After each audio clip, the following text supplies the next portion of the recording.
What is going on, everybody? It is a cozy Sunday evening. Tomorrow, most of us will go to work, go to their universities. If your chosen university allows you back to attend campus, I know for us tomorrow, in many universities, the first semester starts again, which means in 2 years, almost 2 years, people will start their university actually on campus, which makes me really happy. But this is not the topic at hand. I wanted to focus on a tangent, or rather, while I was doing my unpopular opinions video, I stumbled on a interesting thread that really resonated with me, which reads, young men opting out of society to play video games and focus on their hobbies are acting completely reasonable. And I found this interesting for several reasons I've personally myself experienced, or I've seen with people I know personally. So yeah, let's have a slight change of tone in the videos and discuss what is at hand. Now, the OP starts off by saying, there are a lot of whiny articles recently about how men don't go to university at the same rate as young women, don't work as many hours as they used to, and in general participate less in society and rather play video games or something.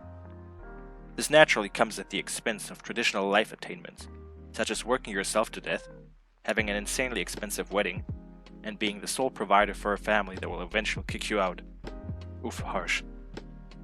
He names then a few examples of articles from the New York Times, Washington Post, Globe and Mail, basically detailing how men in higher droves than ever revert back to quote-unquote man-baby mode and just refuse to settle down.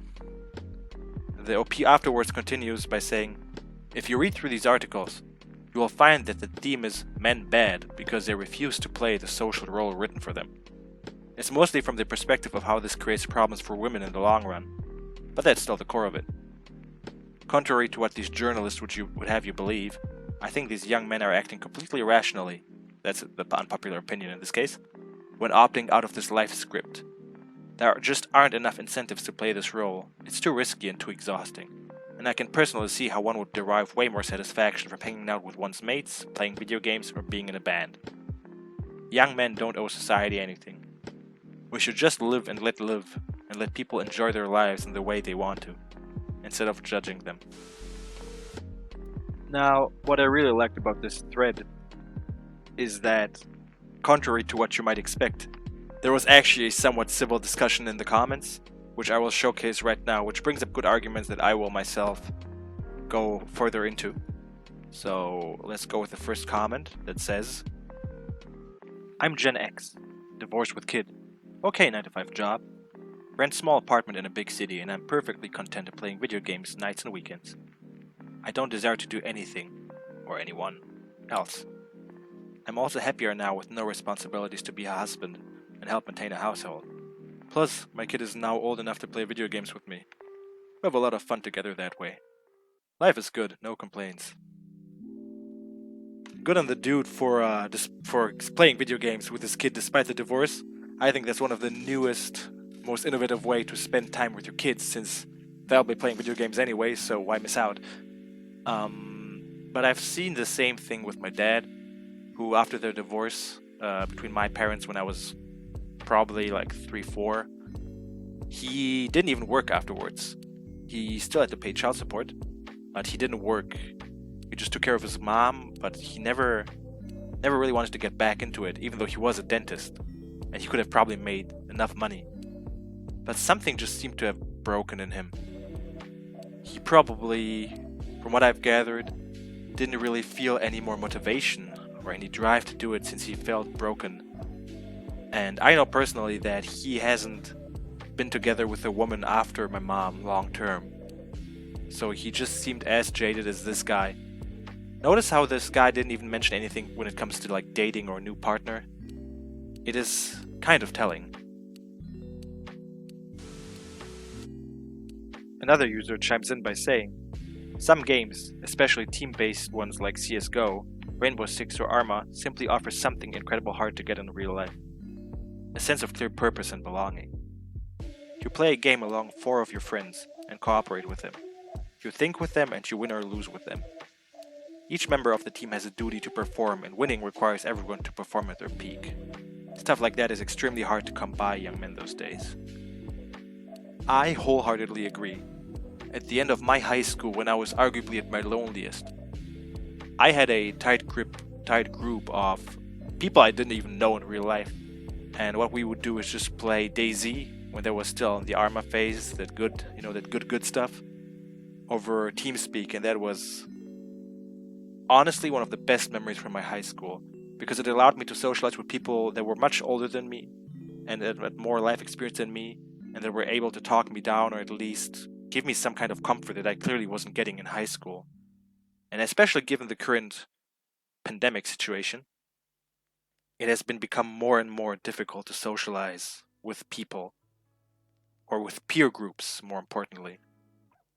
And to have a hobby, be it in real life or online, although it is probably more useful in real life, it has become hard. Social media is another aspect probably that people are aware of, that our way of interacting, contacting, meeting people has become so digitalized that analog contacts seem like a way of the past. And people, especially the younger generations, I've noticed, have a harder time socializing when it comes to meeting someone in person, which is really sad in my opinion. I've always wondered why monks are so revered. They go off to nowhere, leaving everyone so they can live happily on their own. It's the same thing.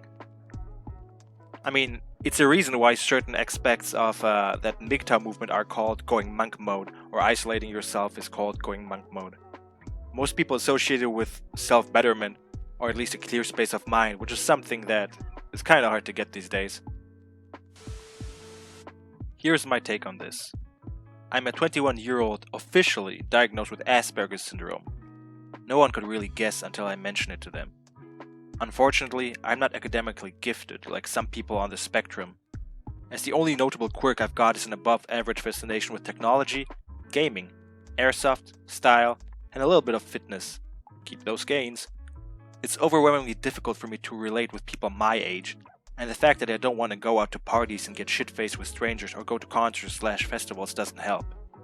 With that being said, I am the hopeless romantic type, and trying to start a relationship with a nice girl is really useless at my age.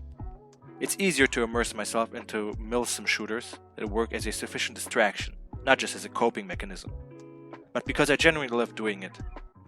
This hits especially hard since one of my good friends has been diagnosed with that same diagnosis, and I can see him struggle with the same kind of problems that this user does. If you're listening to this, by the way, love you, boo-boo. In all seriousness. If it's already hard for the average guy like us, imagine how hard it is for people on the spectrum. And I can imagine why this user chose to opt out. Bruh, I really want to contribute to society. I want a place to belong. But in our current times, I feel like hot doo-doo, studying for 14 years. Whoa. And having to work constantly while the job I want is unreachable. I honestly just want to be euthanized at this point because I'm incapable of suicide. Oh wow, this is dark. I've also studied for quite some time, although it was less than half of what he did. I studied for 6.5 years and I finally got the job that I wanted. Even when you get the job, it's not going to be easier, trust me. I really hope that this user specifically gets his stuff together, and I do hope that he sees past the point of a career, because what I read here is just that he's focusing on his career and nothing else, and I do hope that this guy truly finds his purpose in life. Yeah, I live that way because of a series of crippling mental problems, but I know a lot of people from college, both men and women, who do it completely by choice since they just don't see the value in running the rat race like their parents did. If you can live a happy life doing the bare minimum you need to keep yourself fed, sheltered, and happy, then more power to you. I can't really argue with this. When our parents went to school, university, got their jobs, they could pay their mortgages, they could get cars easily, easy credits, more stable marriages. Although with marriages, to be fair, it was harder to get out of marriages, which is why the divorce rates were so low back in the day. So let's not get it twisted that all marriages were perfect back in the day. But yeah, given the current financial market, the housing market, I can understand why many people see it as unreachable and just reduce their life to the bare minimum. It's strange how everyone is obsessed with policing what men do on their spare time. I want to stay in, especially in winter, play some games and save money because bills and mortgage. Other people stay in and watch their Netflix, reality TV, gossip TV, news, sports, but somehow my gaming is an issue? To be fair, it has gotten a lot better with gaming and the public image of it, given the current situation with streamers, esports, etc. But it is true that there's always been certain hobbies that men do that are kind of vilified. I, for example, love playing D&D, even though I have to admit, and if my players are watching this, I am sorry, I've been slacking, that I really enjoy doing, but that's not really socially acceptable after a certain age, or in a certain position you are. When I met my current girlfriend, I told her straight up I liked playing D&D, and if she doesn't like it, well, that's her choice, but I'm continuing doing it. And I think part of it is how you approach those kind of sensitive topics, and if you're okay with sharing those kind of things, and if people don't like them, they can go just straight to hell. I largely agree with this life choice for a lot of men. I've had numerous relationships in my life, a lot of sexual partners, and all of this has led me to believe that it's usually not worth the headache, stress, and other nonsense that comes with being in a relationship.